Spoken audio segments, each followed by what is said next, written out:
When it comes to communication, the way you say something can mean more than the words you actually say. Welcome this morning, Deborah Fox. She's the author of Finding Your Moxie, Myths and Lies Successful Women Kicked to the Curb. This morning, she's here to shed some light on the way we communicate. Deborah, it is so great to see you. Thanks for being here today. Hey, thanks for having me back. Oh, we love having you here. Okay, so you call these the 3 V's of communication. First off, what are those? Well, those are correct. It's verbal, vocal, and visual. Okay.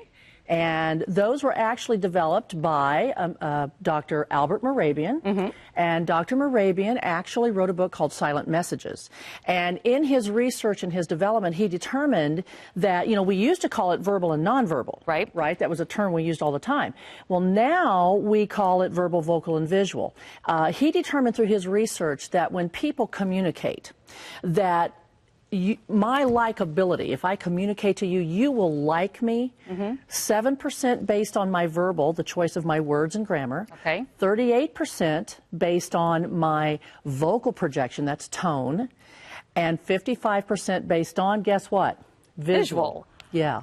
Isn't that amazing? Yes. Now, his research was based on likability. And a lot of people misquote Dr. Mehrabian, and they say, well, it's your believability of your message. And that's not necessarily what he was determining. But what I always teach in my classes is, you know, believability can fall in those same categories, really. Because if somebody tells me a message and I'm watching them communicate, it's very easy for me to determine if they're not kind of telling me the same thing, if they're giving me a non-congruent message, right? If their words and their body language are not telling me the same thing, which one am I going to believe first? Yeah, you're picking up on the body language. You got it. Like when somebody's talking to you and you can tell they're looking above your head and kind of paying attention to everything else that's going on around you, you think that, oh, they're not really listening to me. That is exactly right. And in my classes, my seminars all the time, I talk about how I walked in a woman's office one day and she had the Bluetooth in one ear and she had the phone in the other ear and she was typing, right? And she saw me at the door and she said, "Come on in, I'm listening."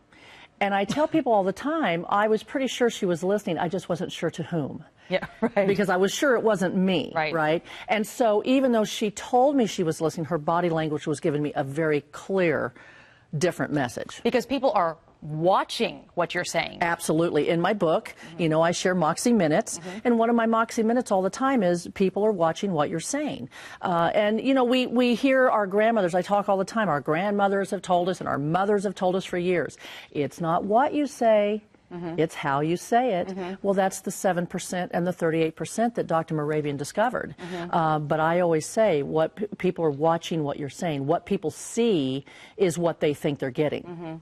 When you talk about what you're saying, how does that inform us about the way we should be communicating with people? I mean, all this information taken in its entirety, how does that help us?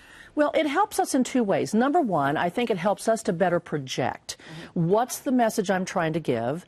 Are my words, my tone, and my visual projections saying the same message? Okay. If they're not, then I risk people believing my visual when maybe I'm just distracted today, or maybe I'm just not aware of the visual that I'm giving off, the facial or the hand gestures. And so we have to really stop and think about how we're delivering a message, first of all. I think, like you said, tone of voice, expression on your face, things like that. Exactly. Okay. So, yeah, because body language is going to be facial expressions, hand gestures, pace of walk, your posture. All of those things are considered the visual or the nonverbals, right?